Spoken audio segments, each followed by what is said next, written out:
Hello, and welcome to the Rollwise podcast, the show where we talk about things related to tabletop RPGs. Today we have another game that is not Dungeons and Dragons. It is called Roll for Shoes. It is a micro RPG by Ben Wray, and it's as it sounds, a very simple game in which you have a very light rule set, and you could literally have to roll for shoes. But we thought it would be interesting to talk about because, people, lately we've been talking about very expansive games. And, one of the games that I'd really like to get my hands on this year, if possible, is going to be a fairly crunchy game. But this kind of takes it to the other end of the spectrum. And so people who haven't heard of the term micro RPGs, and that's what typically this type of game is called. It is a stripped down role playing game that focuses on kind of like a quick and very accessible with minimal rule play style. They're really great for kind of like short stories and everything like that. And if you can't commit to a long campaign, but you want to have just like have a fun game night, it's a really easy rule set to break out when you basically can start playing almost immediately. They're also usually called Um, like one-page RPGs too, right? That's mhm. in the same vein, like Honey Heist and some of those games like that. Yeah, exactly. And what's really cool about it is that like if you have like a one shot that you just want to run and you don't want to like intimidate people by saying, "Oh, I have this really cool one shot and I have, Shadowrun 6th edition that you feel like you have to learn." You could Lancer. really easily tempt people over with your micro RPG. And in the case of Roll for Shoes, the nice thing is that it's actually it's post-it note sized RPG because it is literally 6 rules, and then there are some extras if you so choose to do that. Um, it's People have called Roll for Shoes brilliant in its simplicity because it kind of cuts to the heart of how to start storytelling and stuff like that. Um, and if you guys don't mind, I'll just share the entire rule set. I don't think I anybody. don't know if we have time for you to I list don't think all anybody. six rules, I Mike, don't think but anybody would really mind. yeah. Um, so basically, what you do is you say what you do and roll a number of d6s determined by the level of relevant skill you have. The sum of your roll is higher than an opposing roll. The thing you wanted to happen happens. And at the start, you only have one skill. Do anything one. If you roll all sixes, you get a new skill specific to the action, one higher level than you used, and for every roll you fail, you get one XP. XP can then be used to change a die into a 6 for advancement purposes, not to succeed. And of course, if you're wondering, well, how do you know what difficulty is it should be? They do have some extras that kind of talk about like how to advance characters and stuff like that. So if you want some more meat to this, because some people have actually used Roll for Shoes and have kind of fleshed out homebrew combat and everything for it, so that it's not just like, well, I see this person coming at me, I swing my sword and bonk him in the head to knock him out. Okay, roll do anything. Ah, I rolled a 6. Perfect. I knocked him out. So they did give some difficulty things that talk about how the GM could roll for difficulty anywhere from 1 to 46. And of course, you could just assign difficulty numbers as well. We actually decided we give it a play at the home table because that we thought it was just kind of a nice, easy thing. We had a player that was missing. And so we just decided to kind of tell a story about what was the story about, Brent? We were Oliver Twist characters basically. We were tiny child hoodlums. Chinese child hoodlums. Yeah, I mean, since I've never really read Oliver Twist, there was a lot of Oliver Twist jokes that I just Well, I swoosh. mean, the basics of Oliver Twist is there's a guy who trains children to steal for him, and he's Mhm. cruel. I mean, essentially, is the Yeah. that's mainly it. Yep. And we were 3 children working for a guy, And you so were stealing stuff to and we kind were of pass stealing your pickpocket test. initiation. Yeah, Yeah. and my character Yeah. became good at throwing rocks. And so it was actually pretty because it's like because you only have one skill, do anything one. I'm actually curious from your guys' perspective. Um, does having just one skill do anything one make it easier or more difficult for you to decide what your character does in a situation? Like, do you get analysis paralysis because you don't know all the things that you can do, or is it I actually kind of didn't. freeing? I kind of, just what would my character do? I'm gonna do this, and then I try this. Whatever. this happens to be because my skill is do anything until I Mhm. get a 6, and then I get a new skill. And honestly, you left out the funnest part to me was we got to name our own skills. Mhm. Like you know, I mean, it's a little fun and a little ridiculous, and I don't think we went too over the top, but it's funny that you have skills like do anything, rock chucker, you know, I forget what mine was because I was pickpocketing, but Mhm. bump and run or something. You know, like you get to have these skills, but the ones you keep earning are better because you get a second dice, and if you Mhm. somehow roll 2 6s doing that, you know, you get to get a new skill that gives you 3 dice. You know, so I think had we gotten a variety of skills with 2 or 3 dice, Mhm. the odds get really crazy once you get past 3, probably. You know that you're ever going to get a new skill like in that Mhm. tree. Um, I think I would have been forcing my activities to be the things where I could roll more dice. Right. Mhm. Well, But that's what's going to happen with this system yeah, is you're gonna, and you probably should do things you're good at. Mhm. yeah, you should Well, try. Yeah, I but agree. it's interesting because the things you become good at are things that you're actually doing, Right. like, Well, and that's, or did once or at potentially. least did. Right. Or There did may be once a really situation where you well. never throw another rock. Well, see, no, the thing is it's self-propagating, right? Mhm. You do a thing once, you get a skill on it, and then that's the skill that you're going to start using Mhm. because that's what you're good at. So every time you get a new skill, that's probably what you're going to be doing is that new thing whenever you get a new skill. As far as analysis paralysis, I think as long as you lean strongly into like the setting or like whatever is going on in the story, like you pretty much know where your character needs to go. Mhm. Um, so I don't know about analysis paralysis. It always runs in that same sort of improv thing where it's like Mhm. you have to strongly be invested in doing it Yeah. as a player. And like I thought we did decent on the collaborative part. I mean, we knew we were only going to Mhm. play for a couple of hours, Mm-hmm. and we kind of loosely sketched out the setting and all kind of agreed on it, and then Mhm. We just, we helped move the narrative forward with what we told you we wanted to do, and how we wanted to do it, and how the other people were Mhm. supporting us, and it wasn't too bad, but I mean, I suppose you could eventually make it, a little more complex, but for like a Yeah. one-shotty thing, I had a heck of a lot of fun. Mhm.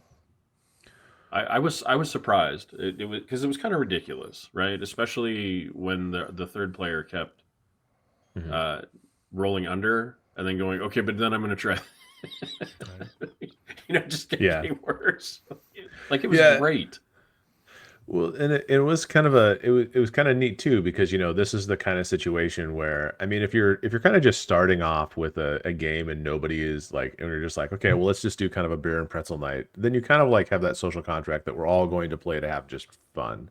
And so when it was one of those things where we were like, okay, well, what did we find in this cigarette box that you had kind of opened, using your pickpocket fingers and everything like that? And the one player had piped up and said, "Oh, we find this." I'm like, "Oh, really? Tell me about it."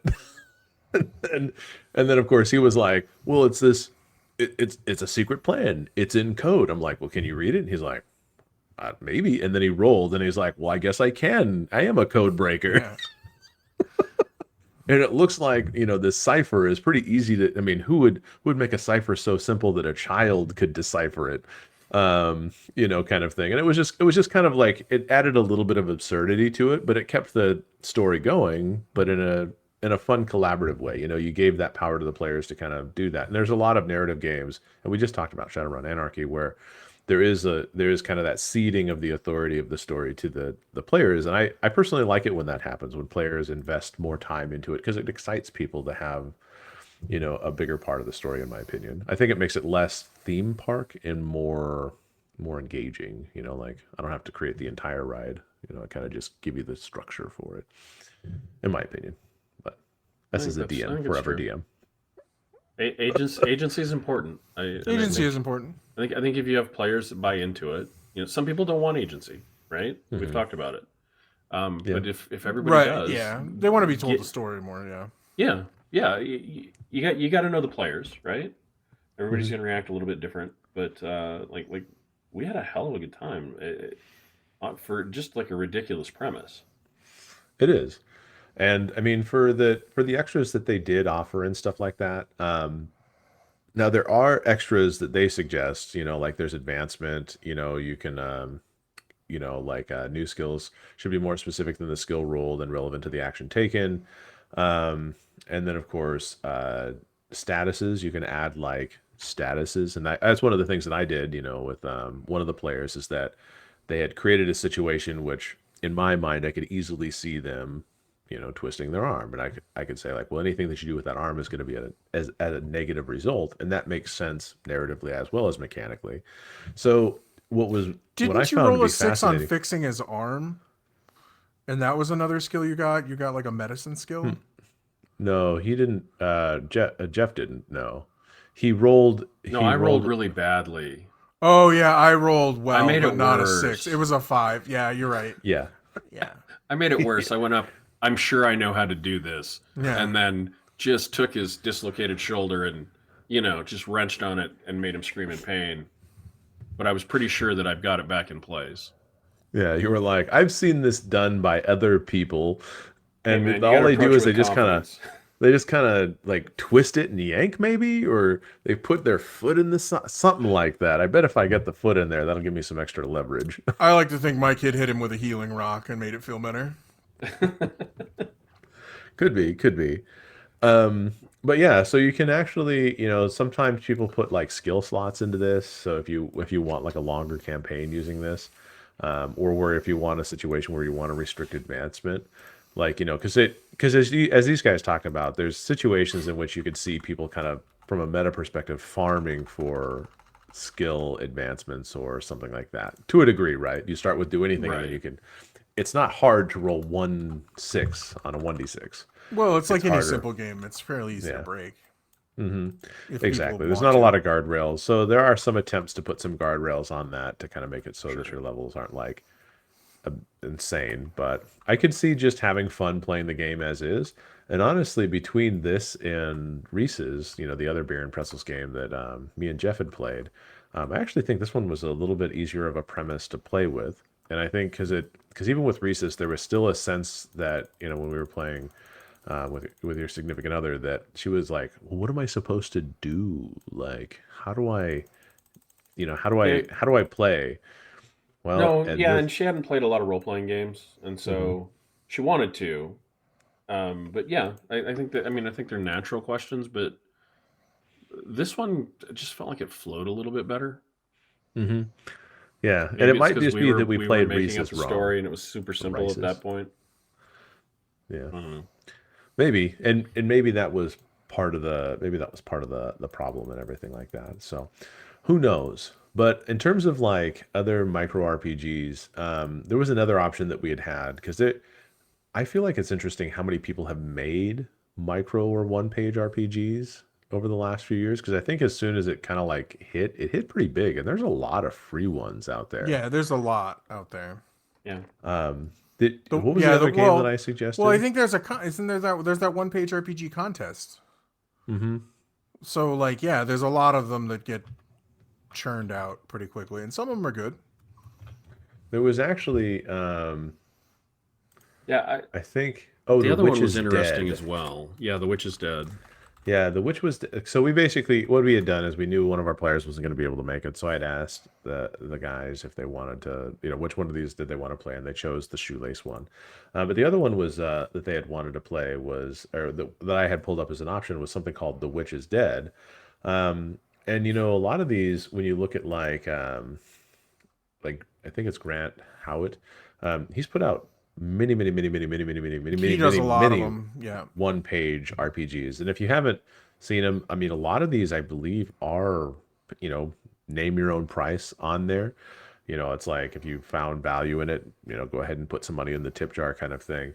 But there's a lot of really good ideas made very concisely into games that I'm really impressed. And The Witch is Dead is no exception because the premise of the game is that like you're just a woodland creature and your beautiful witch mistress has been killed and you're about to set out on a murder revenge adventure in human lands. But you're like the black cat, a sly fox, like Well, I mean, that sounds a lot like the other one that we played, the what was it? The Honey Heist. Cocaine no, Owlbear? that one. Oh, It sounds a lot like yeah, Cocaine Cocaine Owlbear. Owlbear. Did he do? I You're, think he did Honey Heist. I think somebody else did. I believe you're correct, or is it the other way around? Somebody else did Honey Heist and he did Cocaine Owlbear. I can't remember. I want to say he did Honey Heist. I'll look. Yeah, he did Honey Heist. Yeah, You're a criminal bear with two stats: criminal and bear. yeah, and if you one know, gets higher than the other, yeah. yeah, and then but in Cocaine Owlbear, like if one got higher, you were like went into a drug addled. I don't Well, know. you got more intelligent, but you became less animal like, so you became more human, so you were making more human decisions, whereas if you became more animal, you were just less Right. interested in cocaine. For some reason. Yeah, And it was that was a fun game to play. Um, it was I crazy. That's what I would say about I think those micro games are interesting because they're very singular concept, like they're very mhm, Yeah. focused concept, and I think that's what you really need for a micro game. mhm. That eliminates that kind of analysis paralysis that you talk about, where it's like, okay, what do? You can do anything. Go. Yeah. Well, and I think that the roll for shoelaces, that's probably the one thing It's that's just roll for trickiest. shoes, by the way. Sorry, roll for I don't even get full shoes. I have to get the laces first, Yeah, man. yeah, Roll for laces. Yeah, it doesn't roll out. It's not as good a title, Mike. That's why I got Yeah, thrown out. roll for shoes. Well, what I was trying to say is that roll for shoes, it kind of starts with an open concept, and I think that a lot of the micro RPGs have like, they're more specific. Like, the case of the Witch is Dead, you play a game with an objective in mind. Like when in Cocaine Owlbear, you played a game with cocaine in mind, and it kind of set up a simple framework for you to get the cocaine, I guess. But with Roll for Shoes, there wasn't really a framework or an objective. You just start playing, doing anything, and you kind of, since we right. all agreed on our setting and everything, I think that might be the more prep than some of the other micro RPGs that we saw. But the system itself was simple enough that anybody could use it very quickly without a lot of. There wasn't a But I lot think of like. But I think your decision to take a few minutes to like set the setting and stuff like that Mhm, is what made it easy for us to impact. I think just yeah. saying go is probably a problem. Yeah, I feel. I mean, you'd have to. You could with some groups probably do that. There would be some groups that could just instantly just flip the switch and start doing that. Although I was a little bit sad that I didn't get pigeons with top hats and monocles, or the tames made out of lemonade. But Yeah, we could have done that. that We was didn't. that was session two, maybe. Yes. It was funny because like we were talking like because we had just played whatever Terry Pratchett's Discworld, the Ankh-Morpork thing and all Right. that stuff. Mm-hmm. So we were kind of interested in kind of a strange absurdist thing, but I might not know exactly how absurdist fantasy is. I think there's a very big range of it. So I Oh was like, yeah, I was like, top hats with pigeons with top hats and monocles sounds great for the lord for the Houses of Parliament or whatever. That would have been a great time. Wasn't saying it shot down. I'm just saying it wasn't implemented yet. it's a different game, Yeah, different game. or an evolution of the game that we're playing. Yeah, you never know. I mean, it could get more absurd as you play. It's true. Yeah, and it's actually interesting too because like I feel like the number of rules that this had. I mean, we played Electric Bastion Land, and Electric Bastion Land had a very simple rule set as well, right? But it Mm-hmm. had Yeah. how many pages were in Electric Bastion Land? Like hundreds and hundreds, because it was like Well, yeah, it was 600 pages, but it was 500 pages of classes. Like it was 500 pages of like well, an one image of the page. class and then the Right. class page that was like, Exactly. It was like 2 pages for the class. So, yeah, mhm. that's what I said too. Like I was like, what? It wasn't. It wasn't like that other game. There was another game that we played that was like, oh, this is rules light, and I was like, this is 800 pages. It wasn't Electric Bastion Land, but it was something else. And they were like rules light, and it was like, this isn't rules light. This is. What game was that? I'm I don't curious. I remember. don't. I don't remember which one it was, but I'll remember it eventually. But we talked about that, where it's like Yeah. advertised as rules light, and I was like, I don't think this is true for this game at all.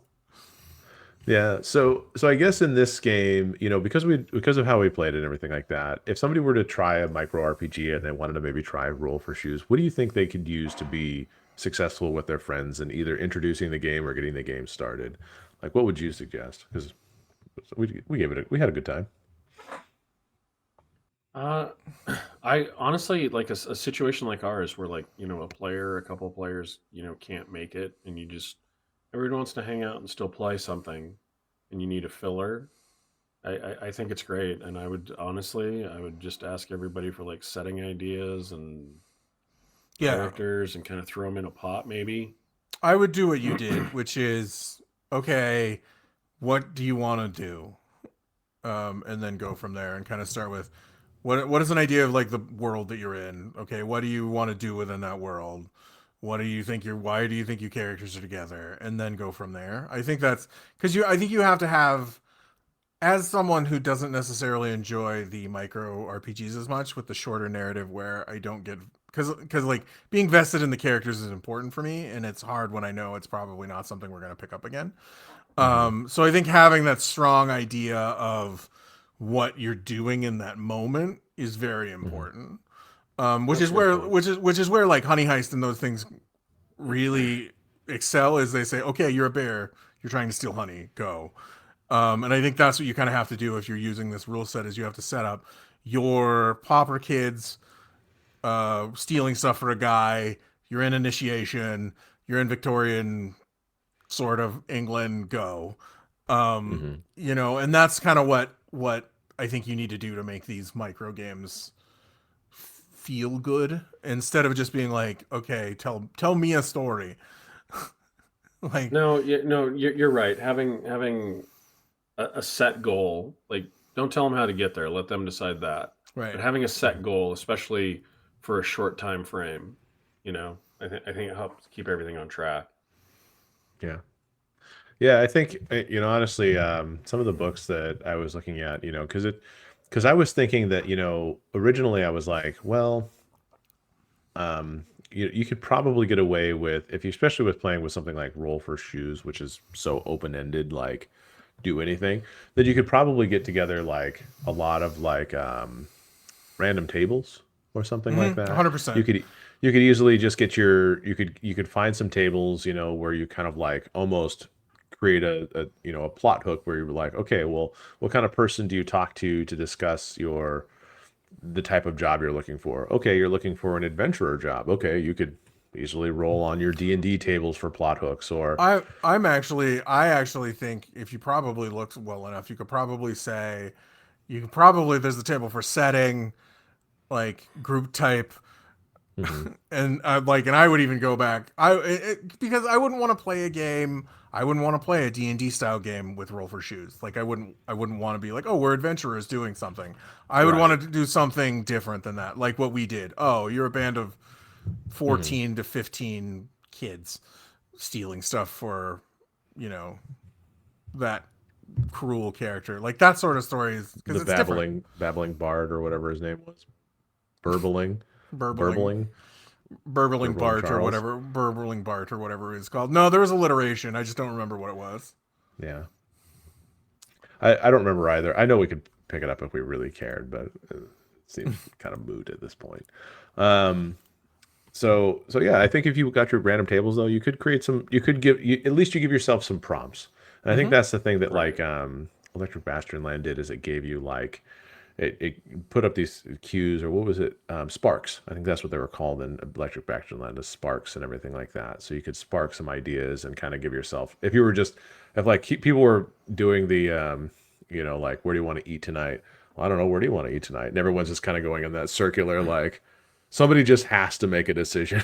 Well, the dice are going to make the decision. You guys are rolling in this one particular spot, this kind of thing. Sure. Well, and Um, yeah, and like I said, like I always say, sometimes being creative on the spot is hard. hmm Oh, Sometimes it is.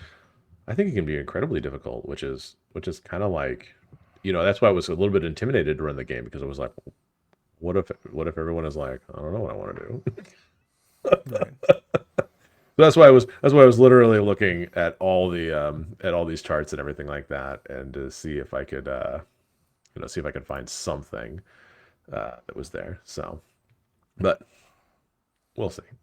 We'll see. So I think roll for shoes if you just have a night, or if you just want to try something different with your table, you can easily get the game, and I'll put the link in the description, but it's literally rollforshoes.com. Mm-hmm.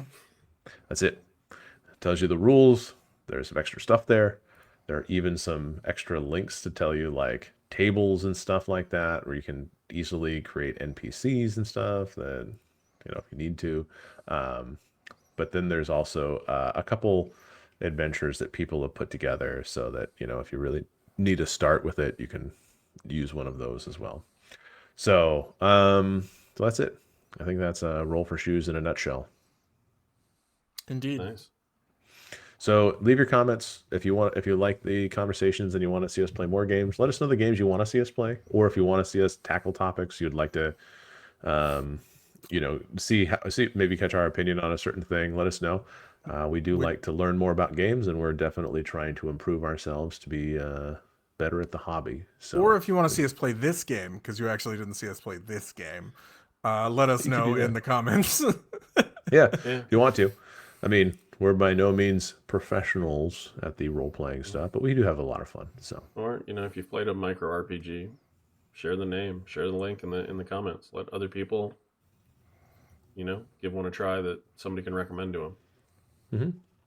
Because there's a lot think out so. there, and it does get daunting if you just start searching for micro RPGs.